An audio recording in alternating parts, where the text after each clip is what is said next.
Hi, and welcome to our video training series, 6 Keys to the Pass List. This is the first video in the series of 6 in which we're going to take a look at what you have to do to move from failure into success on the bar exam. And we're going to show you step by step everything that you need to do. I'm excited to share this information with you. Now, my name is Jackson Mumey. I'm the founder of Celebration Bar Review. For over 30 years, I've been helping people just like you to pass their bar exam. We've had great success. In fact, our videos on YouTube have over 1.5 million views. We have over 2,700 subscribers. We've been in business over 30 years, and I've helped literally tens of thousands of people to pass their bar exam. People just like you from all walks of life. And today, we're going to be taking a look at some very specific strategies to help you. We are using as our core document a report that was done by the Access Lex Institute for the New York State Bar Examiners.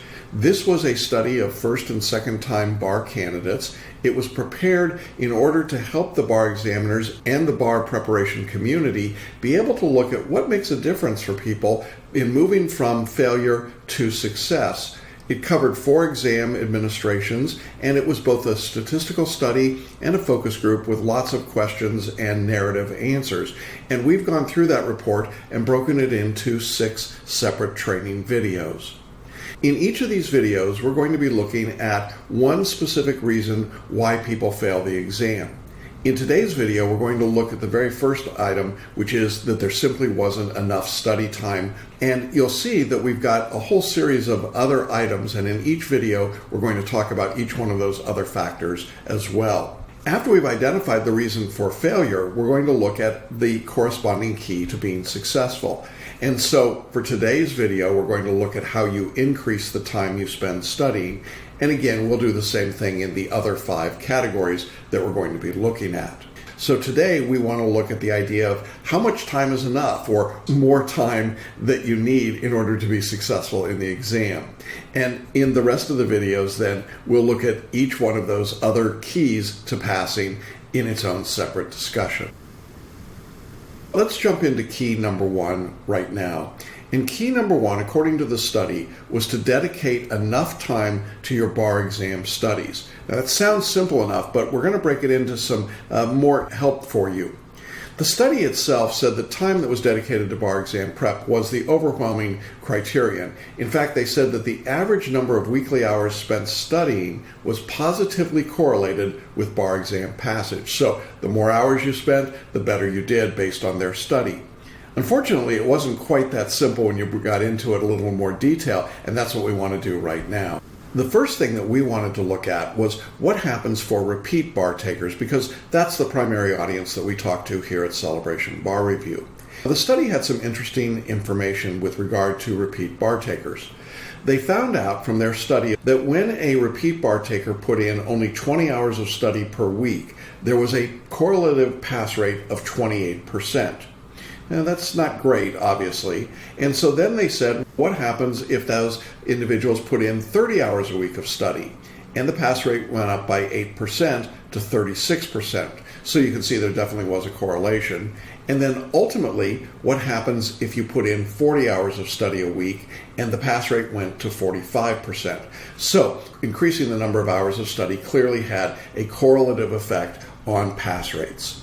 What we think that means in terms of a key to success is that if you're not getting enough study time in, that's going to be a problem. And so we have to figure out how to increase your time in a productive way, not just wasted time. And we'll talk more about the quality of study in other videos, but just the pure number of hours. We need to increase your time for study in many cases, and that's what I want to look at. When we think about the hours of bar study for people who failed the bar exam, there are some basic foundational concepts because it's easy to misinterpret data like this. The first thing we need to understand is that the study was built on the idea that people were spending less than 20 hours per week and they were unsuccessful on the bar. Now, I don't want you to get too focused on the pure number of 20 hours per week because, in fact, you can be successful at 20 hours a week. It just depends on what you're using those hours for. But for the purposes of comparison, what the study found was that people that were spending less than 20 hours per week simply weren't doing well when they had to sit for the bar exam. So then when they asked about weekly hour increases, what they discovered was, as we just saw, that if you doubled that up to 40 hours per week, you could actually see a gain in the pass rate all the way up to that 45th percentile. And that was pretty significant, and therefore they reached the conclusion that more hours were better. Interestingly enough, though, when you looked at the total number of hours of study over a 4 to 6 month period, you're still looking at about 250 to 300 hours of study. In other words, you don't need to put in huge hours of study in total. It's mostly a focus of how many hours you put in per week, and in this study, how many hours for a period of time leading up to the exam. Let's take a deeper look at that. Most of the people in the study take the big box bar review courses. Essentially, these are the 3 big bar reviews that prepare most of the first-time bar takers in America.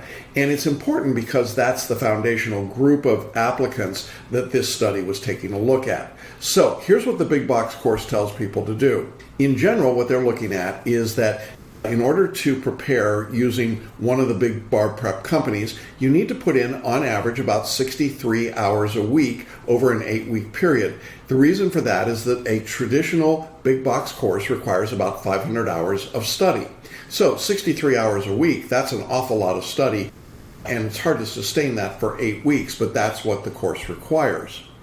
Then what they found was that the actual hours that were spent were about 40 hours a week, or about 320 hours in total. That's where we get that 250 to 300 hour number. In other words, at 40 hours a week, or 320 hours, you can be successful on the exam. That's where most first-time bar takers were, and the same was true for repeat bar takers. Around that 300-hour number works. So if you take that 300 hours total and you break it out over a longer period of time, you're actually able to bring the number of hours per week down. And that's significant because a lot of repeat bar takers have other commitments that keep them from hitting 40 hours a week, or certainly 63 hours a week. So is it any real surprise that so many people fail the bar exam? No, if you're thinking about having to hit 63 hours a week or 500 hours in total, that's going to be a huge challenge for anyone that's a non-traditional bar taker, someone that has got other responsibilities or been away from the law, or maybe is a foreign trained attorney. So I think it's important to understand that the primary focus of this study was on a traditional big box bar review student. Now, I think that when we get to that problem, we need to start asking ourselves, are all hours equal? Remember that we know that the study hours that are involved, 25, 30, 40, or 50, that's a lot of hours. So the question is just changing the pure number of hours going to be enough? Is it the key to being successful? And the question that we ask, is more study time the key? I think that before we can say that it is, we need to take just a moment and ask ourselves that question, because it's not always the case. Hours that we put in study actually become something more significant than just hours on their own. Total hours can actually be spent doing things that are not productive, like cramming or memorizing. And so when you're spending time doing those things, that can really be a drag on your study, and just doing more hours doesn't necessarily help you. So the point that we want to make is that not all hours of study are equal. And we're going to dive deeper into that in later videos. I think it's important to recognize that just the pure number of hours by itself is not always the pure determinant, that it's really what you do with the time. But this is our first component. Now, the report and study also identified that there were some time management challenges for first-time takers, and they identified 3 in specific. And I want to take a quick look at each of those because I think they are important. The first was having to do with family size. And what they said was that family size was negatively correlated with bar passage. So if you had large families, that created more work, more things to be done, more conflict, more responsibilities, and it had a negative correlation with bar passage rates. That was an interesting finding, to be sure. The second finding was that higher hours of weekly employment actually impacted your bar pass rate. That one probably doesn't surprise you quite so much, but first-time candidates reported higher hours of weekly employment, and in that situation, when they did that, they were less likely to pass than those people that did not have those higher hours of weekly employment, or maybe no outside employment at all. And then the third sort of catch-all challenge for first-time takers was what they called other stress factors. Stress and guilt about not being able to help around the house or help with family members, whatever the circumstances might be, also affected first-time pass rates. So, three challenges for first-time bar takers that had an impact on the hours they spent and the results that they got. What's interesting is that those same factors turned out to not be significant when it came to repeat bar takers. And the reason was that repeaters had the ability to adapt to those circumstances. Having gone through and learned some things the first time, now they were able to make changes, and here's what that meant. With regard to the size of the family, now for repeat bar takers, that family size was positively associated with bar passage. In other words, now if you had a bigger family, it actually helped. Why did it hurt you the first time and help you the second time? Probably because you began to understand how to use your family as a support group, how to make the accommodations that needed to occur, and the family then put their support behind the repeat bar taker. So I found that to be a very encouraging sign. The second thing was that for second-time candidates, weekly hours of employment were not significantly correlated with bar passage. In other words, somehow for first-time takers, all those hours at work were a huge negative, but now if you're repeating the bar, if you're working, it didn't seem to make any difference. Why? I think because, again, people have learned how to adapt and to work that into their work schedule and their study schedule. And then finally, with respect to the other stress factors, work and family responsibilities were much less significant for second-time takers. They were not identified by anywhere near as many respondents as before. And so what we learned was that this ability to adapt to outside stressors might be something that actually becomes a benefit or an advantage to a repeat bar taker. It's strange, right? Not something you would expect to see. Typically, you would have expected the opposite of all of this, but that's not what happened. That then leaves us with the question, how do I increase my study time? Now, again, we're not talking necessarily about the quality of time. And remember that we're also saying that not all hours are equal, but there are some strategies that were proposed and that we would endorse. I think there are three things that you should try to reduce in order to increase your study time, and two things you need to change. The first thing to reduce is probably any outside social and leisure activity. I know that's not fun. It doesn't sound nice to miss out on birthdays and holidays and celebrations and so on. But I think that oftentimes what happens is those become good excuses to not study. And so it's important that you cut out those non-essential social and leisure activities. It won't be forever. It won't be for the rest of your life. It's just for a season. And if you can do that, I think you'll find that you can carve out some hours that might have been previously unavailable to you for study. So that's an easy one, I think, for most of us to deal with. The second thing I think you have to reduce may be time at work. I don't think there's any doubt that if you are in a high-demand, high-stress job, and it's putting in a lot of hours at work, it is going to be tough to study for the bar. Even when you study over a longer period of time, you still need to have a core, I think, of at least 20 hours a week of study. And that's hard to do if you're working 50, 60, 70 hours a week. So it may be necessary to reduce the number of days you're at work, or the number of hours per day, or perhaps even just the workload that you've got, so that you are able to get some time for study. And I often encourage repeat bar takers to look at that as an initial strategy. Then a third item is to reduce the amount of childcare. I don't think there's any question that for non-traditional students, people who have young children or are single moms or single dads, if you have responsibility for childcare, that is demanding and it is a priority, and it's probably your number one priority. And if you don't get some help with childcare, it is virtually impossible to have quality study time, something we're going to talk about in one of the other videos. So one of the things you have to do is to take yourself out of the primary childcare provider role at least every day or every hour of every day, so that you are able to carve out enough time to study. And I think that is a significant and important decision that you need to make. And it may mean that the season is not right for you to take the bar exam until the children are a bit older. And we have lots of students that come to us after their children are not necessarily grown, but more self-sufficient, simply because now the time presents itself to be able to study. In addition to those three things that I think you want to reduce, there are two things you could change that would also increase your study time.